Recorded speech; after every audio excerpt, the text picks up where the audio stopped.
They thought they could afford anything: jokes, taunts, humiliation. But when one of them lifted her skirt, everything changed in seconds. They didn't know who was standing in front of them, and they certainly weren't prepared for what happened next. Subscribe and post in the comments. Where are you watching from? The air had a softness to it, a kind of gentle warmth that clung to the skin without suffocating. It was the kind of summer night that made people linger a little longer outside, finish their drinks more slowly on cafe patios, walk the long way home just to stay out in it. The city had quieted down, but it wasn't dead.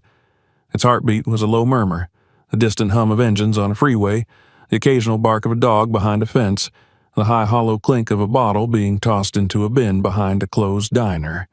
Life resting just beneath the surface. Ronda walked alone. Not quickly, not slowly, just with the kind of pace that said she had no reason to rush, but every reason to stay aware.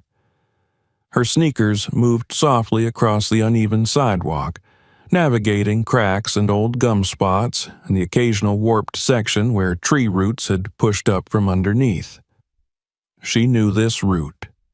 Knew it better than any map ever could. Her apartment wasn't far, maybe 15 minutes if she kept a steady stride, 20 if she stopped to check her messages or admire a mural someone had tagged with fresh paint over the weekend. She had left the little Mediterranean cafe down on 9th just 10 minutes ago. It was one of those family-run places with low lighting, warm spices in the air, and a friendly owner who never charged her for extra hummus. A place where nobody cared who she had once been or what her name meant to people. She liked it that way. She liked the anonymity, the ordinariness of it.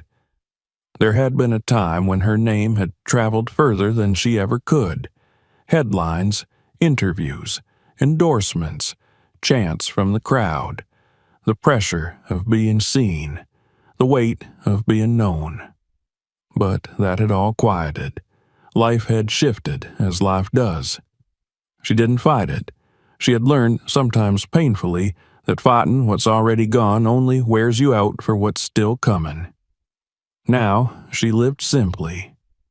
A small apartment above a laundromat, a gym membership she barely used, a dog she was thinking of adopting but hadn't quite committed to. She taught self-defense classes once a week at a local community center, not because she needed the money, but because it felt good to give people a sense of control, a sense of confidence, something no one could take away from them. Tonight had been uneventful, just the way she liked it. She had eaten alone, sipping on mint tea and scrolling through old photos on her phone, remembering people she hadn't spoken to in years. Coaches, teammates, even a few rivals. Most of them were gone from her life now, scattered across the country or vanished into retirement like smoke into air. She didn't miss them, not exactly, but she missed the sense of being part of something. Her footsteps echoed faintly as she passed under a flickering street lamp. The bulb buzzed with fatigue, casting long, unstable shadows across the sidewalk. A block ahead, a neon sign buzzed faintly over a convenience store, open 24 hours, though rarely visited after dark. Further along, the corner where she'd turn right, past the closed pet shop and the old coin laundry, then another 2 blocks to her building. She had walked this route so often she could probably do it blindfolded, but tonight there was a prickle at the back of her neck. Not a sharp one. Just a mild awareness. The kind that comes not from danger, but from change. A shift in the usual. Something misaligned in the atmosphere.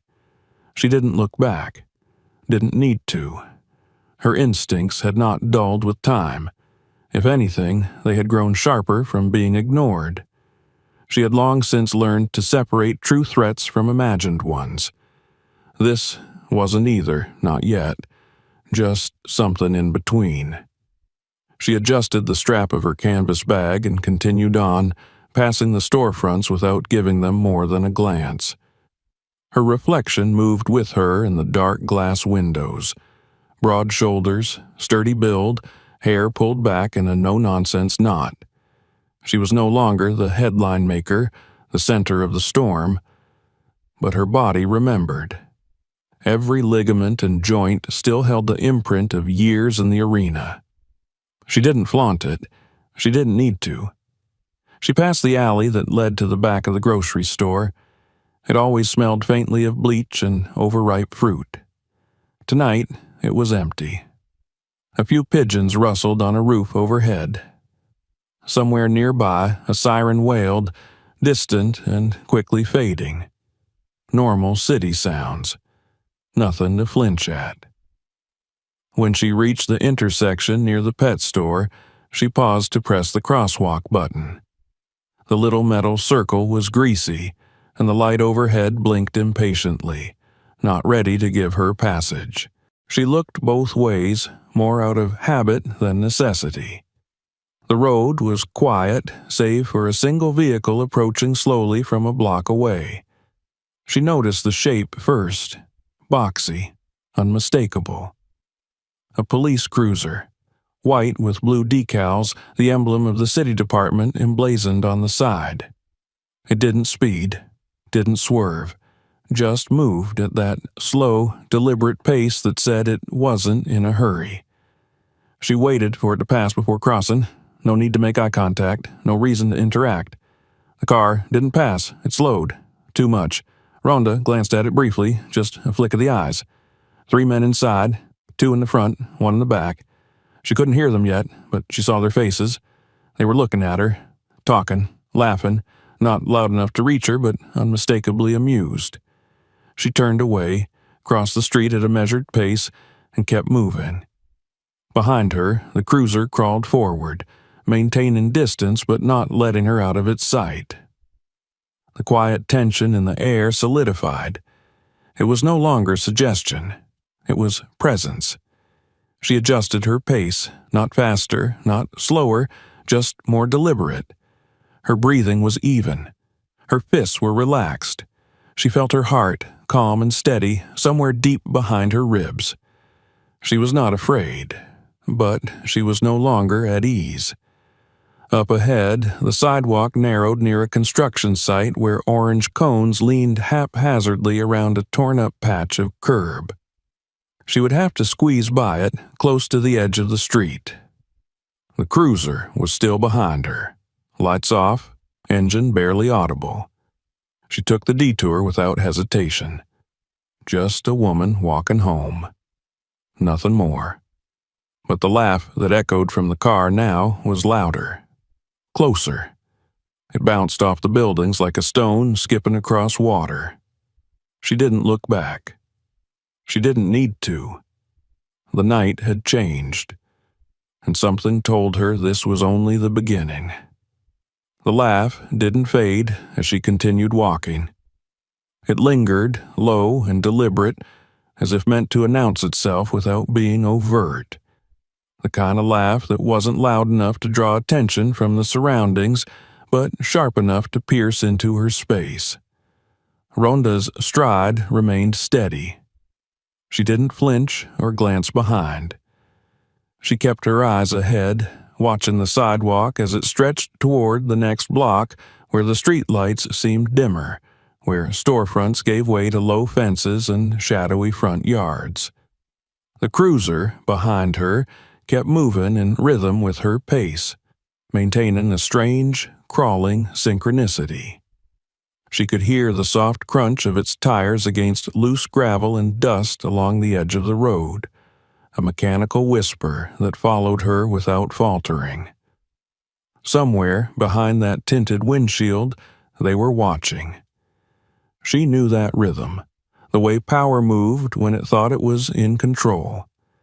She didn't need to see them to know they were measuring her, weighing the situation in their own narrow framework. Late night, lone woman, empty street, uniforms on their backs. It was too easy for them to pretend there were no consequences. She passed the construction barrier, stepping carefully between two uneven cones, and kept her steps centered to avoid the jagged crack that split the sidewalk. Just ahead, a faint pool of golden light spilled from the front window of a dry cleaner's, closed now, but the timer on its sign hadn't been reset. The light painted part of the sidewalk, and for a brief moment she was visible in full. That was when she heard the distinct click of a window rolling down behind her. Still, she didn't turn. The first words drifted out, lazy and slurred at the edges by mockery. She couldn't make them out completely, just the tone, saturated with that same familiar smugness she'd encountered before, often in locker rooms, in comment sections, in bars where people thought familiarity with her face gave them the right to reach past boundaries. The inflection was unmistakable. They weren't just amused. They were entertained by her existence, amused by her presence, and preparing for something more. The car accelerated slightly, coming parallel with her, moving just fast enough to require her attention. She turned her head a fraction, just enough to see them now. All three men were watching her.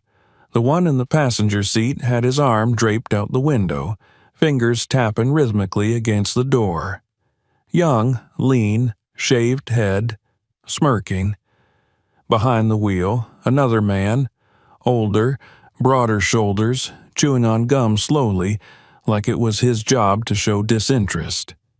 The third, in the back seat, leaned forward between them, grinning wide. "You really walking around here alone this late?" one of them said, voice clear now.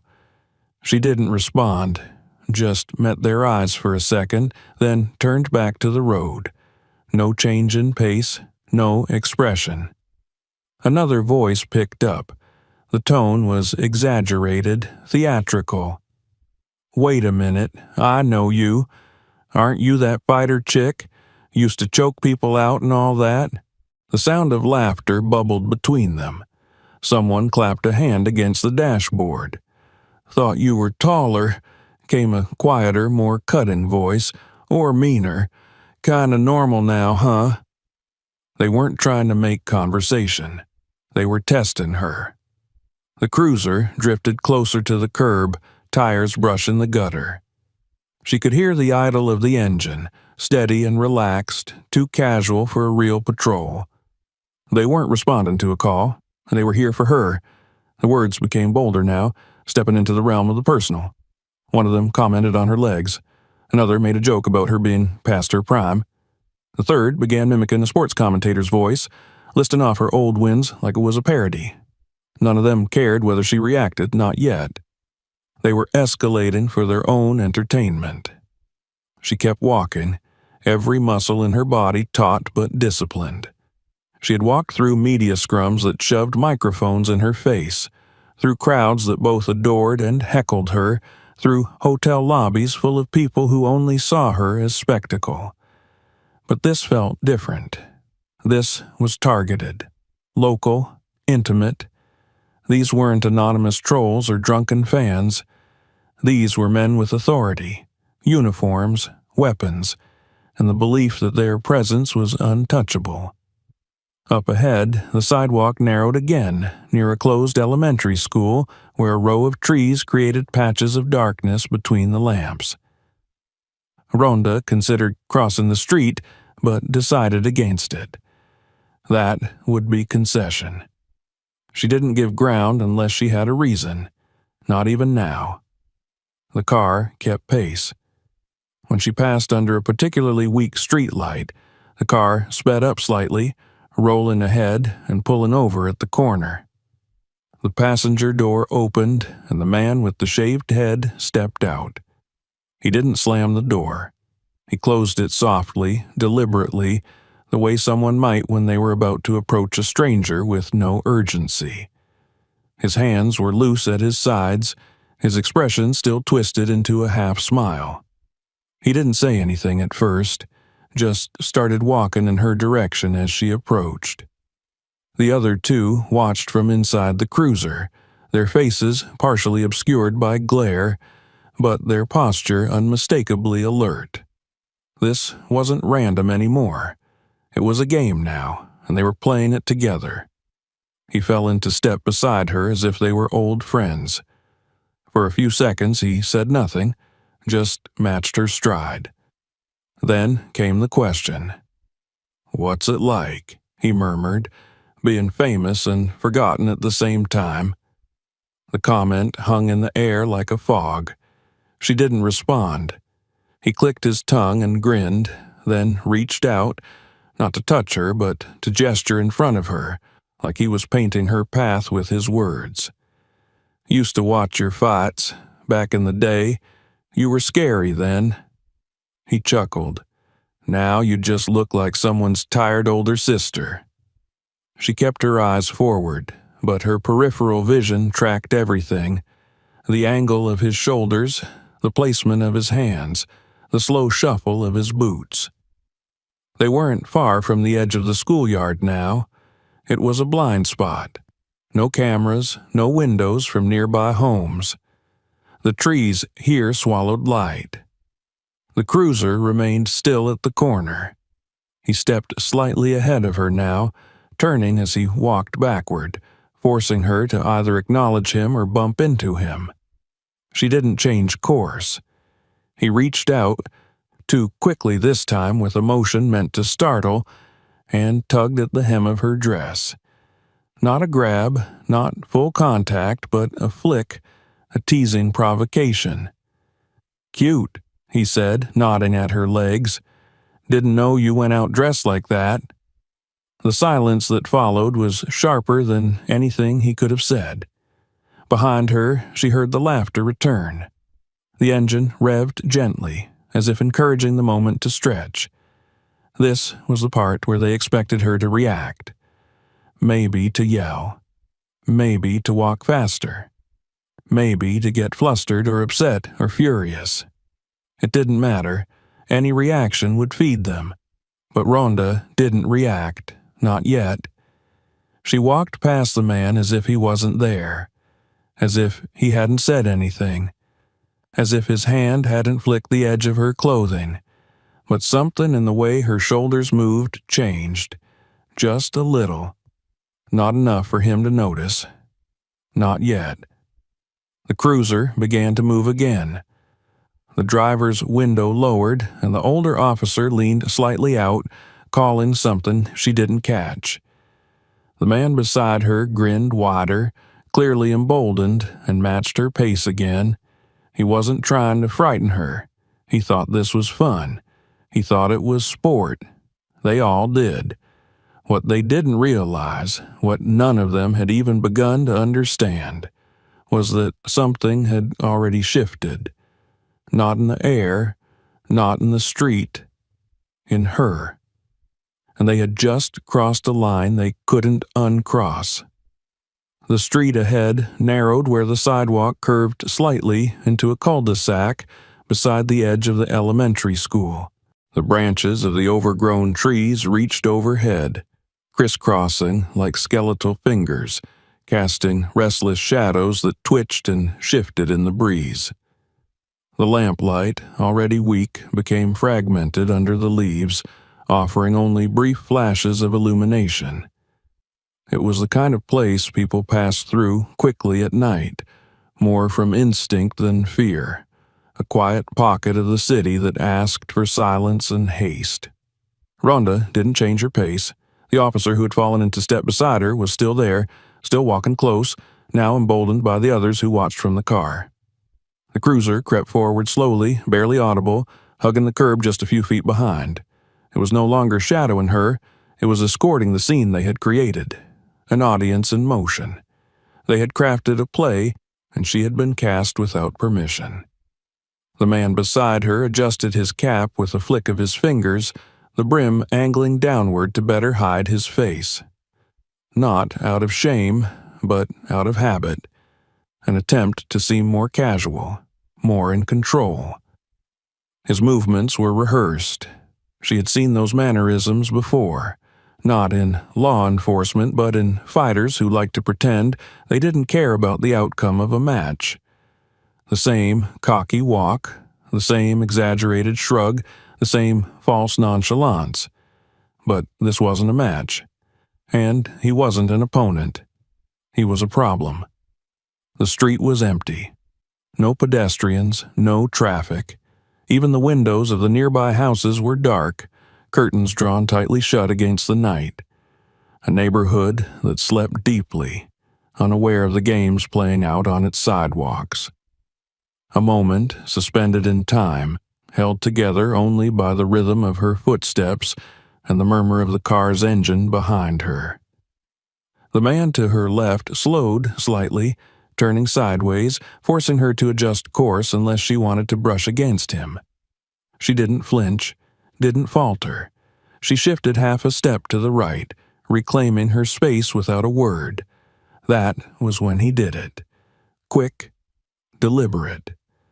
A single motion that crossed from provocation into assault. His hand darted out, catching the back of her dress just above the hemline. With a flick of his wrist, he lifted the fabric upward, exposing the back of her thighs for no more than a second. It was fast, almost careless in its execution, but intentional. The kind of gesture meant to humiliate, not harm. The kind meant to provoke a reaction. The laughter from the cruiser was immediate. Harsh and loud, it split the quiet night in two. One of them honked the horn, twice in rapid succession, like punctuation. The man beside her grinned, stepping back half a pace, waiting for the reaction he thought would follow. The startled gasp, the angry shout, the demand for respect. But none of it came. Ronda stopped walking. The man took another half-step back, his grin faltering slightly as he realized she wasn't turning toward him. She stood still in the middle of the sidewalk, her shoulders squared, arms relaxed at her sides, head tilted just enough to see the cruiser through her peripheral vision. She didn't move, didn't speak. She simply stood there. For one long moment, the street held its breath. The trees above shifted slightly, leaves rustling like whispers at a funeral. The engine of the cruiser idled softly. The man beside her opened his mouth to speak again, maybe to diffuse the moment, maybe to double down, but nothing came out. She hadn't even looked at him yet, and somehow that silence held more weight than any retaliation. She turned, slowly, deliberately. Her eyes locked onto his, and in that instant, the air around them changed. Whatever smugness he had been clinging to evaporated. His posture stiffened, the swagger leaking out of his limbs like air from a punctured tire. He had wanted a reaction. He had expected one, but he had not expected this. The look in her eyes wasn't fury, it wasn't embarrassment, it was focus. The kind of focus born from years of training, from knowing exactly what to do when someone crosses a line. It wasn't just discipline, it was precision, calculation. She didn't raise her voice, didn't lift a hand. She didn't need to. He took another step back. "Keep walking," came a voice from the car, uneasy now, less amused than it had been before. The driver leaned slightly out the window, eyes narrowed. He could feel the shift, too. The dynamic had changed. The joke had twisted into something unfamiliar, and control had slipped from their grasp like sand through fingers.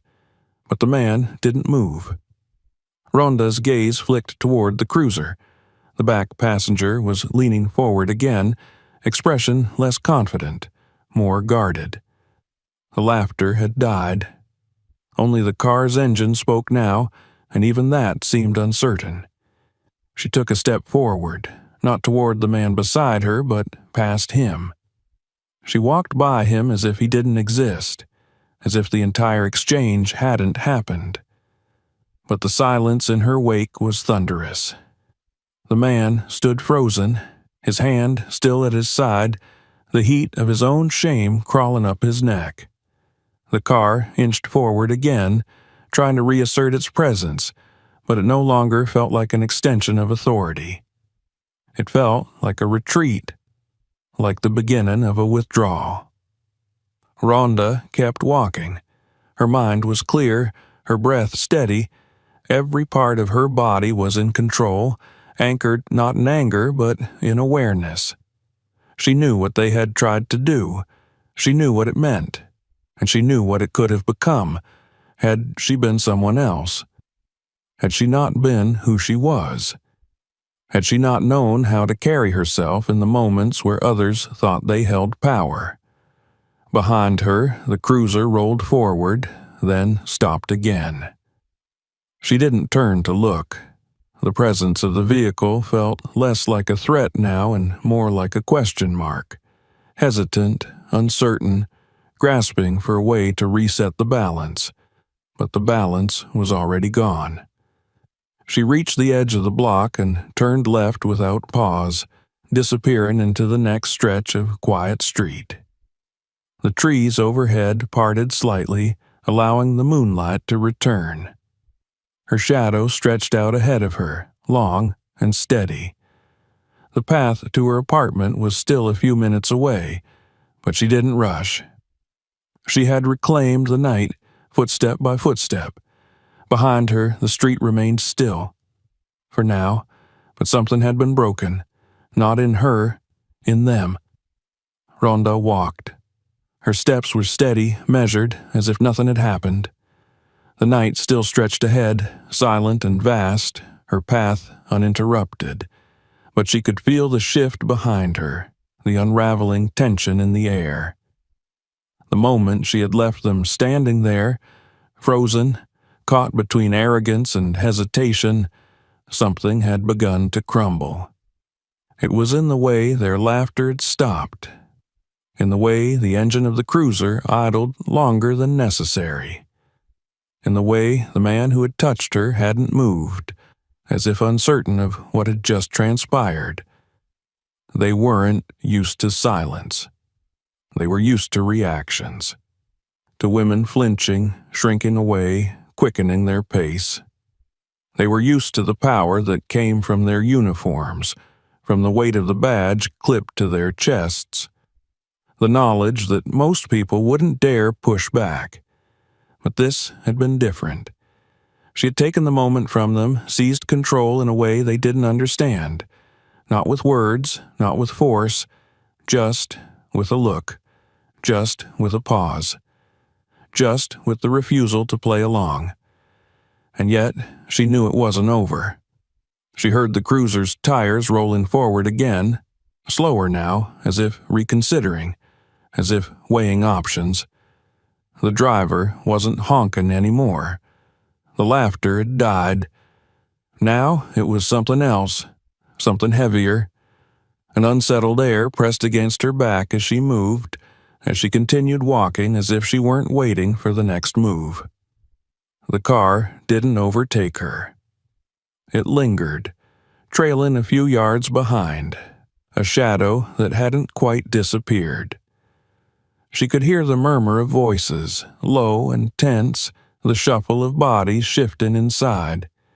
They were deciding. Arrogance didn't vanish in a heartbeat. Some men didn't let go so easily. The corner ahead split into two paths, one leading towards the busier streets near the main road, where the glow of neon signs from late-night diners and gas stations still flickered, where there would be people. The other led deeper into the quiet, into the residential blocks where the houses stood dark and silent, where the street lights were further apart. They expected her to go toward the safety of the crowds. They wanted her to choose that option, to hurry toward the familiar glow of humanity, to prove that she was unsettled, that she was looking for an exit. She didn't. She took the quiet path. The street narrowed between rows of parked cars, their windows reflecting distorted shapes of the moving cruiser behind her. The asphalt was uneven, patched in places where the city had made lazy repairs. A cat darted under a fence, its shadow merging into the night. No voices, no movement, just the hum of the streetlights and the low purr of the car's engine. And then the car stopped. Not idling behind her, not rolling forward. It stopped completely. The doors didn't open right away. That would have been too abrupt, too obvious, but she could feel it.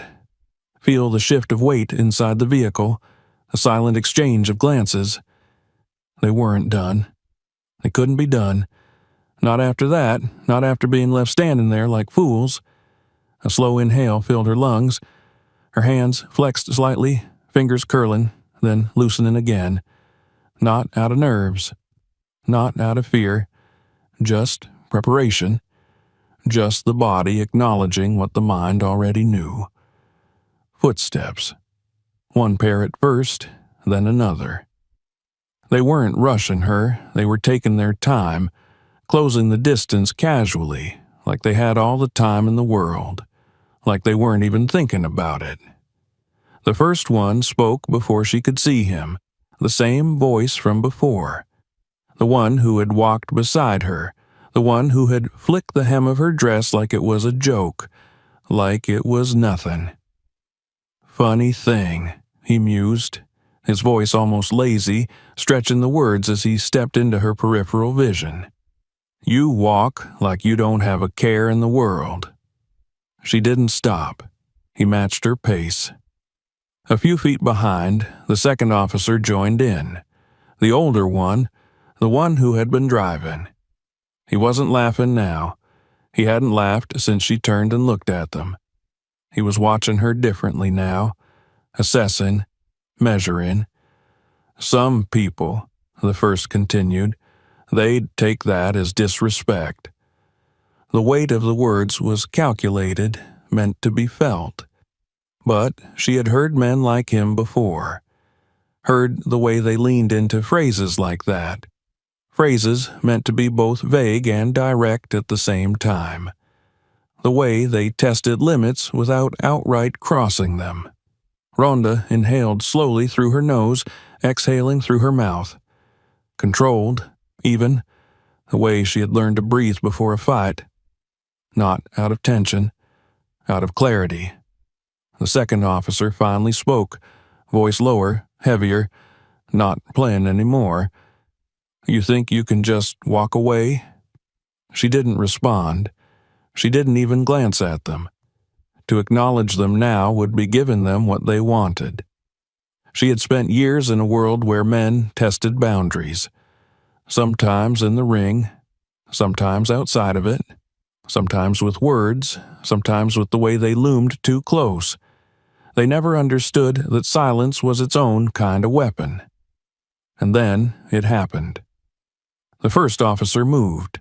Not fast, not aggressive, just a shift in motion. A half step closer, a hand lifting slightly, fingers grazing the strap of her bag as if to tug, as if to get her attention. It was a mistake.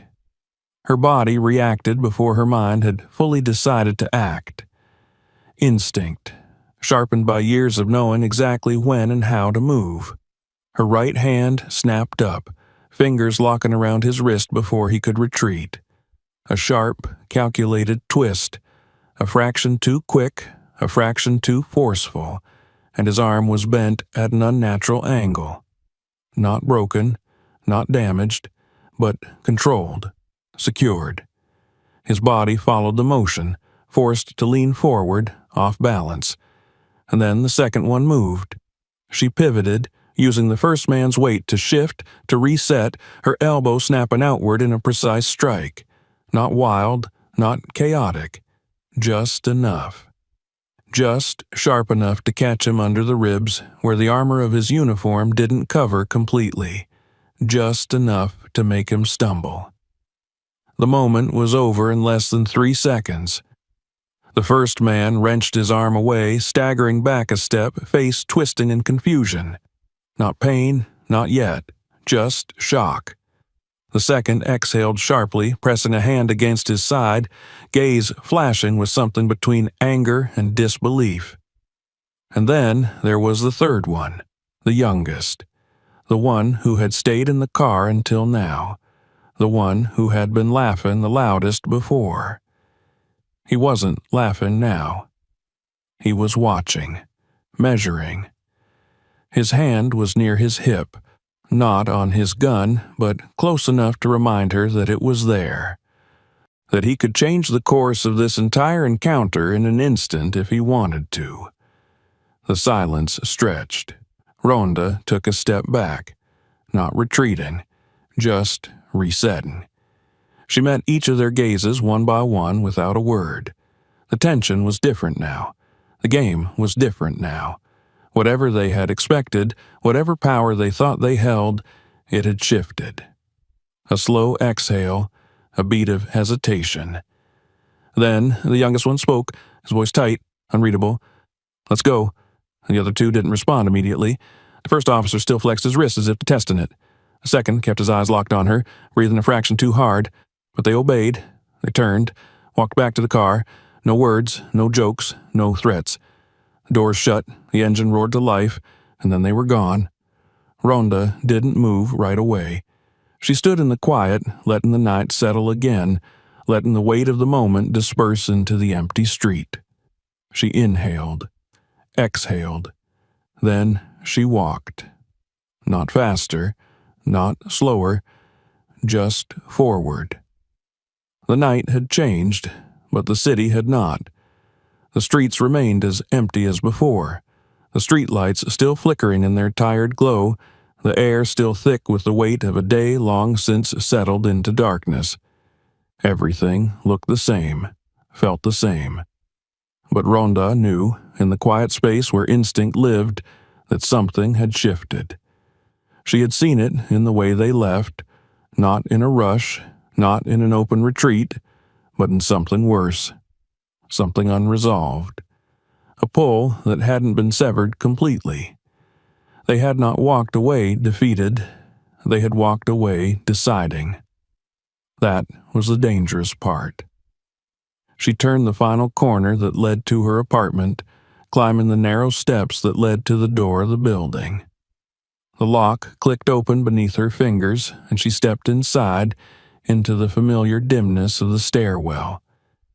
The air smelled like old wood and laundry detergent, the scent of someone's late-night dryer cycle spinning in the basement below. She let the door close behind her and listened to the sound of it latching into place. A moment of silence. A breath. She wasn't shaken. Not in the way people might have expected. This wasn't new. This wasn't something foreign or unexpected in the world she had known. It didn't make it right. It didn't make it excusable. But it made it familiar.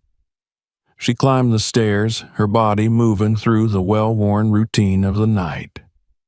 The key turned in her apartment door, and the air inside was exactly as she had left it. The couch, the small kitchen, the shelves lined with books she hadn't touched in months. It was a space built for solitude, a space that didn't require explanation or justification. She dropped her bag by the door, walked to the sink, filled a glass with water. She drank slowly, letting the quiet settle around her. The clock on the wall blinked past midnight. It didn't matter. Sleep wouldn't come yet, not because of fear, but because of awareness. Her body was still keyed in, still waiting for something. She leaned against the counter, staring out the window. The street below was empty, the cruiser long gone, but she knew better than to think that was the end of it. They wouldn't let this go, not because of what had happened physically. No, that part they could brush off, excuse as a misunderstanding, tell themselves she had just reacted out of turn. That wasn't the part that would bother them. It was the control, the loss of it. The way she had taken something from them, something intangible but real. That was what men like that never forgot. She turned away from the window and exhaled slowly. It was fine. It had always been fine. She had spent years dealing with people who thought they could dictate the rules, who thought they knew what power looked like. She had spent just as many years proving them wrong. The next morning came like any other. The sun rose over the city, casting long golden streaks through her blinds. The weight of the night before lingered in the air, but did not press against her the way it might have for someone else. She moved through the motions of her morning, stretching out the knots in her muscles, taking her time before stepping into the shower. By the time she left her apartment, the city was awake. Cars honked lazily at intersections, pedestrians wove through sidewalks with the practiced rhythm of people who had done this 1,000 times before. The world had not stopped. It never did. She walked to the cafe on 9th, the same one she always went to, the one where no one asked questions about her past or her name. She ordered her usual, sat by the window, let the hum of the morning settle around her. And then she saw it, the cruiser. It was parked across the street, not in a way that seemed intentional, but in a way that was too coincidental to ignore. Different officers inside this time, not the ones from last night. But they saw her. That much was clear. And she saw them. It was never just one encounter. It never ended with a single night. She sipped her coffee, calm, unbothered on the surface, but beneath that was calculation. This wasn't a warning. It wasn't intimidation. It was observation. They were watching to see what she would do. She didn't do anything. She finished her coffee, left the cafe, walked past the cruiser without a glance. She felt their eyes on her as she moved, but she didn't stop, and she didn't look back. The sun had climbed higher by the time Ronda left the cafe, angling its heat down through a hazy layer of thin cloud. It was one of those mornings that began quietly, but held the heaviness of something unspoken, the weight of something waiting to unfold. The city moved as it always did, commuters with coffees in hand, early risers jogging along the sidewalks, delivery vans double-parked as engines idled. To anyone watching, she was just another figure in the flow, no different from the rest. But beneath the surface of routine, there was a subtle shift, a murmur beneath the noise. Something had begun. Back in the precinct, the officers from the night before didn't speak about what had happened. Not directly. The morning briefing went on as usual. Routine calls, traffic enforcement, a few notes about an upcoming inspection. But their silences were louder than any report. There was an edge to their posture, a tautness in how they moved. The youngest one, the one who had stayed in the cruiser while the others approached her, barely looked up from the tablet in his hands. His responses were clipped. The senior officer, who had driven, didn't offer the usual string of sarcastic remarks that filled the gaps during meetings. And the one who had laid a hand on her, who had laughed the loudest, barely spoke at all. Other officers began to notice. It didn't take long. Precincts were like living organisms. Every shift in mood, every deviation from normal rhythm was sensed quickly. No one asked outright, not yet, but eyes lingered longer than usual. Questions hung unspoken in doorways and hallways.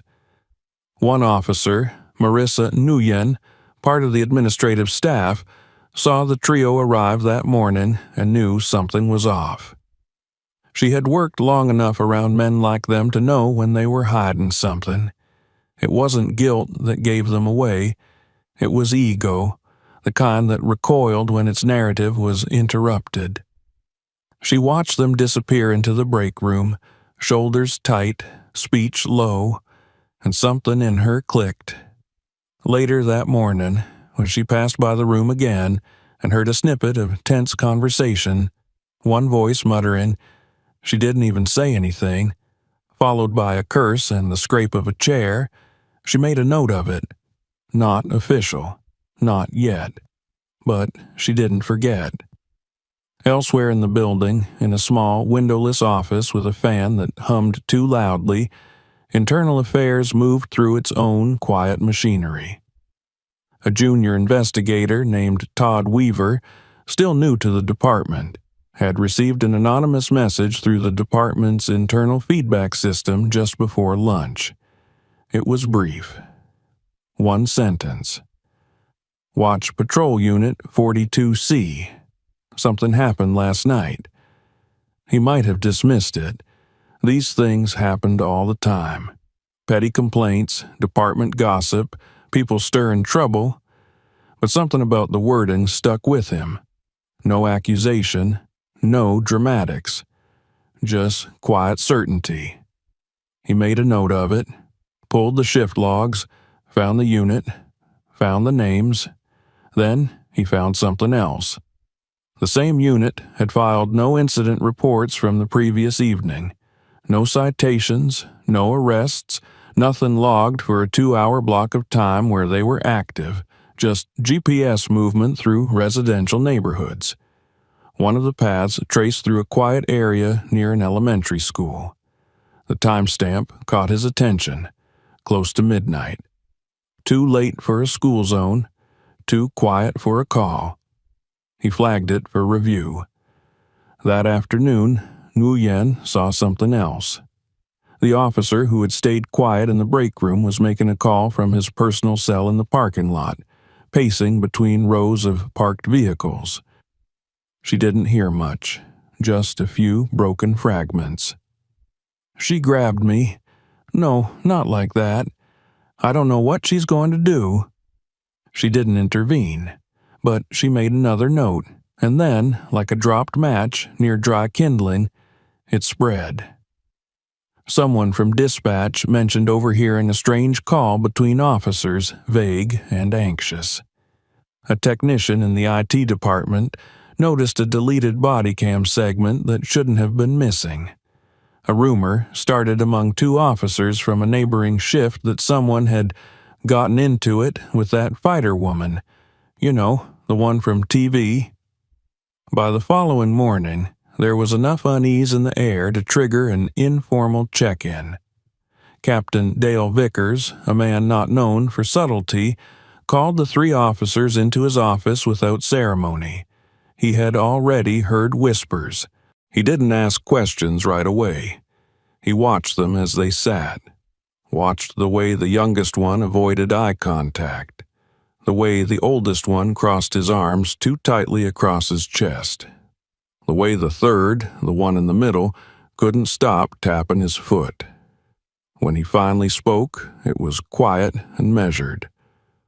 I heard something happened during your patrol. A beat of silence. Then the youngest one broke. I think we made a mistake. The words fell like a rock into still water. The other 2 turned toward him sharply, but it was too late. The crack had formed, and cracks, once formed, spread. The next few hours blurred. Statements were collected. Not formal reports, yet, but enough to make things move. The phrase, possible misconduct, appeared in an internal memo. A request was submitted to review the cruiser's GPS logs and body cam footage. Someone mentioned the name Ronda Rousey in passing, and suddenly there was a face to attach to the problem. The precinct's atmosphere changed. Tensions rippled through the building like waves. Officers chose their words more carefully. Conversations paused when certain people entered the room. The administrative staff whispered behind half-closed doors. Even those who hadn't been involved could feel it, the inevitability of exposure. Meanwhile, Ronda remained silent. She didn't return to the cafe that morning. She didn't post anything online. She didn't call anyone. She simply went about her day, calm, observant, unmoved. But she saw it happening. The shift, the ripple, the way a single moment, a single choice not to retreat, could begin to reshape a system that had long been left untouched. She didn't want attention. She didn't want headlines. She didn't want sympathy. She wanted them to feel it, the weight of their choices. And they were starting to. The youngest officer, his name was Tom Delaney, submitted a request to speak with Internal Affairs. Voluntarily. That alone was enough to send fresh waves of speculation through the precinct. When asked why, he simply said he wanted to clarify something. What he clarified changed everything. He admitted the details. Not dramatically, not all at once, but enough. He said they followed her. He said they joked. He said they touched her. He said she didn't react the way they expected. He said he didn't know what to do next. That afternoon, Captain Vickers called in his deputy and handed over the case file. "This is going upstairs," he said, voice flat. "We don't sit on this." By the end of the day, an official internal investigation had been opened. 3 officers were placed on administrative leave, and for the first time in years, the walls of silence within that department began to crack. Ronda received a voicemail the next morning. It was from a woman who identified herself as a lead investigator from Internal Affairs. The voice was calm, respectful. The message ended with a request. "We'd like to speak with you about an incident that occurred 2 nights ago. You're not required to respond, but your perspective would be helpful." She didn't answer right away. She listened to the message twice. Then she deleted it. Not because she didn't care, but because she had already spoken, not with words, with silence, with presence, with resistance. And that had been enough to start the fire. The city had a way of swallowing stories. Some incidents disappeared beneath the weight of bigger headlines, vanishing into the endless churn of news cycles. Others lingered beneath the surface, unspoken but known, a ripple moving outward in unseen waves. But sometimes something broke through. Sometimes a story refused to be buried. By the time Internal Affairs officially opened its investigation, the entire precinct was bracing for fallout. It wasn't just about 3 officers anymore. It was about the weight of perception, about the way authority maintained its grip on power. Rumors had spread beyond the walls of the station. The details were inconsistent, shifting with each retelling. Some said the officers had been caught harassing a woman on patrol. Others claimed she had fought back. A few said she was pressing charges, though that part was never confirmed. What was certain was this. The usual machinery of silence wasn't working. Too many people had heard pieces of the story. Too many eyes were watching. Ronda had no intention of speaking to Internal Affairs. It wasn't out of fear or reluctance. It was out of something deeper, a sense of knowing. She had spent years in a world where systems protected their own, where consequences were carefully measured, handed out only when necessary and only to the extent required to quell public unrest. She knew this would play out the way it always did. The officers would be disciplined, but not removed. Statements would be taken, paperwork filed, recommendations made. At worst, someone might lose their position. At best, it would fade away, becoming just another closed case in a locked drawer. But something unexpected happened. The youngest officer, Tom Delaney, agreed to a formal interview. It was voluntary. No attorney, no pressure. He sat in a small, windowless room across from 2 investigators and told them everything. He told them about the cruiser trailing her that night. The way they laughed, the way they joked, the way they escalated, step by step, feeding off each other's amusement. He told them about the moment it went too far, the flick of a hand, the lifted hem, the expectation that she would react in the way they had seen so many others react before. And then he told them what happened next. He described the way she stopped, the way she turned, the way something in the air changed, shifting the balance in a way he still couldn't explain. He told them about the silence, the weight of it, the way it had made him uneasy in a way he had never felt before. He admitted the approach afterward, the attempt to reclaim control. He admitted the mistake of reaching for her bag, the sharp, precise movement she used to stop him. He described the way the other officer stumbled back after a strike that had been too fast to predict. He admitted they had been the ones to escalate. The investigators listened, took notes. They asked him to repeat key moments, clarify details.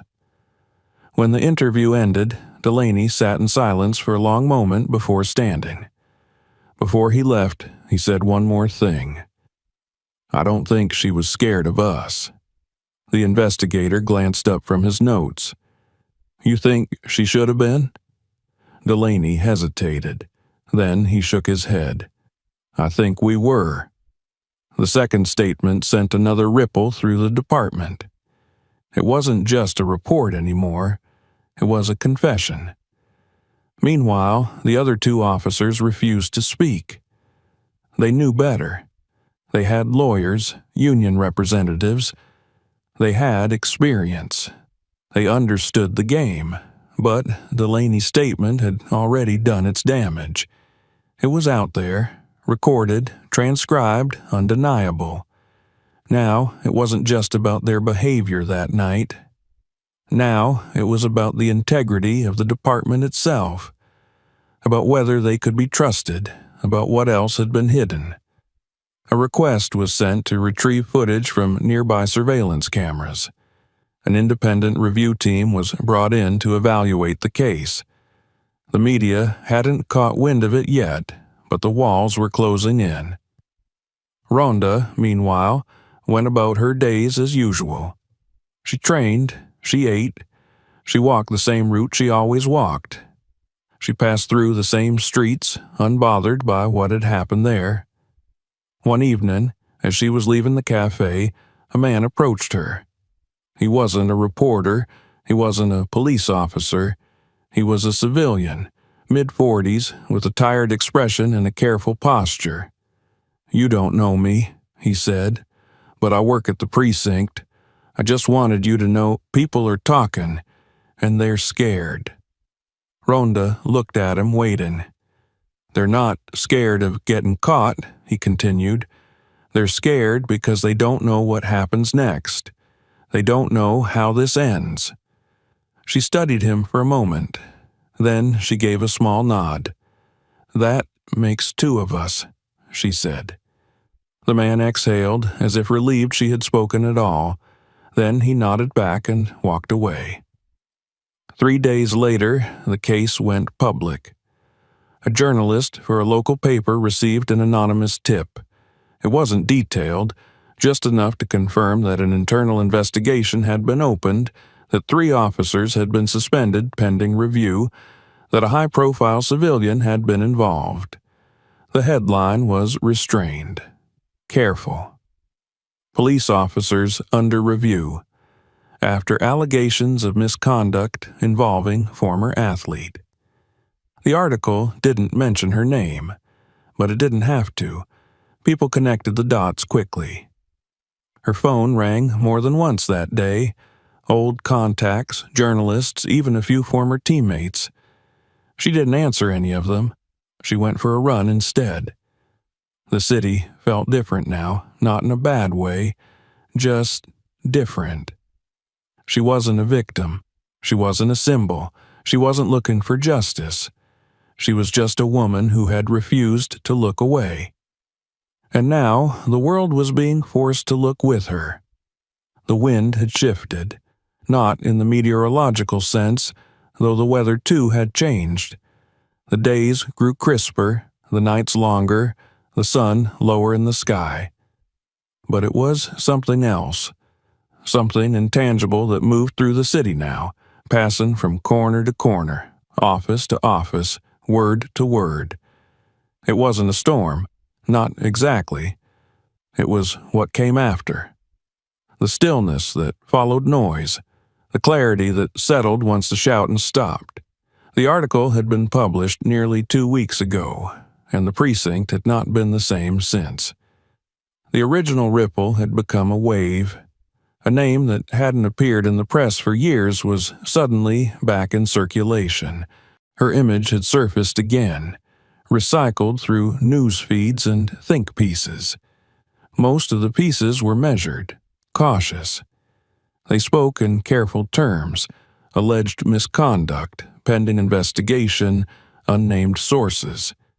But the people reading between the lines knew. They always knew. Within the department, there was a strange, creeping quiet.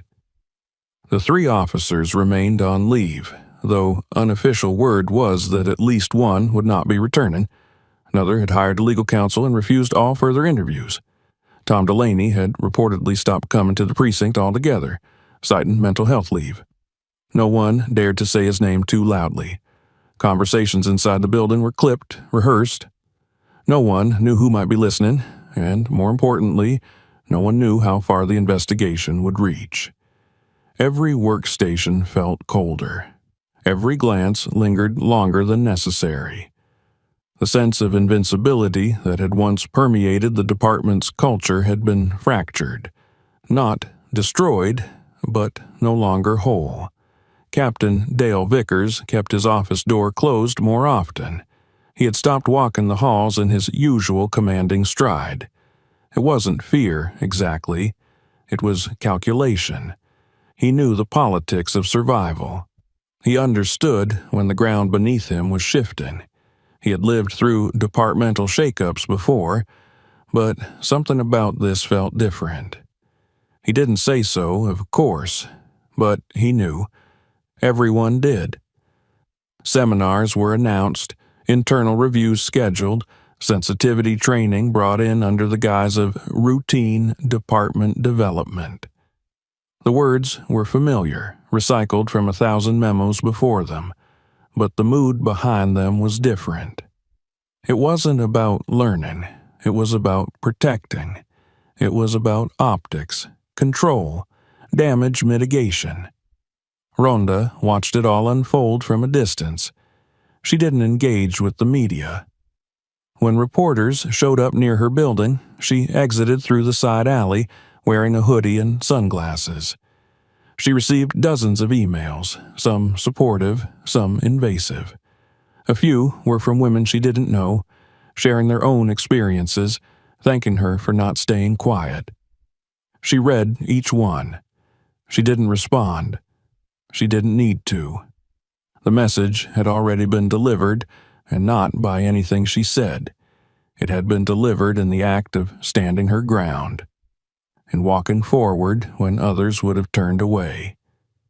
She had no need to repeat herself. The echo of her silence was louder than any statement she could give. At the cafe on 9th, things stayed the same. The owner didn't mention the headlines. He brought her tea the same way he always did. No questions, no judgment. A few of the regulars offered her quiet nods, polite smiles, but said nothing. It was enough. The city moved on, but not forgetfully. The kind of story that had emerged didn't end with a single headline. It lingered. It reshaped conversations in places that didn't see the sun, in locker rooms, in break rooms, in late-night bars where off-duty officers nursed drinks and talked in coded language about policy and loyalty and what really happened. Some of them were angry. Some said she had gone too far, that she could have de-escalated. Others, more quietly, said nothing at all. They were the ones who understood. It wasn't about whether she could have done something different. It was about the fact that she didn't have to. One morning, as fall fully settled in, Ronda found herself walking the same route she had taken that night. She hadn't planned it. It wasn't an act of defiance or nostalgia. It was just where her feet carried her. The streets were as they had always been, quiet, worn, full of the ghosts of 1,000 unspoken encounters. She passed the elementary school, the narrow sidewalk where it had all happened. The street light had been replaced. New, bright, sterile. The trees above had lost most of their leaves, their bare limbs stretching overhead like long, open hands. There was nothing dramatic about the place now, no echo of violence, no stain of conflict. It was just a sidewalk, just another street. She paused for a moment and looked around. There was no one there, no watching eyes, no engine idling nearby. The wind rustled the leaves at her feet. A bird chirped from a telephone wire. Somewhere in the distance, a garbage truck hissed and clanked its way through a back alley. Life went on. She kept walking. There had been no apology, no formal acknowledgement from the department. No letters, no statements, no restitution. She hadn't expected any. That wasn't the point. She didn't want vindication. She didn't want a headline that painted her as a symbol. What she wanted, what she had always wanted, was space. Room to exist without being handled. Room to walk a street without becoming someone else's stage. She had taken that space herself, that night, and in doing so, she had forced others to see her differently, not as a name, not as a story, but as a boundary. She reached the corner where the street turned, where the apartment buildings gave way to shops and traffic and the larger veins of the city. The wind pulled at the edge of her coat. She tucked her hands into her pockets and stepped forward. Behind her, the quiet remained. In front of her, life waited. And within her, nothing stirred but certainty. If you found this story powerful, make sure to subscribe, check out the other videos on the channel, and share this one with someone who should see it.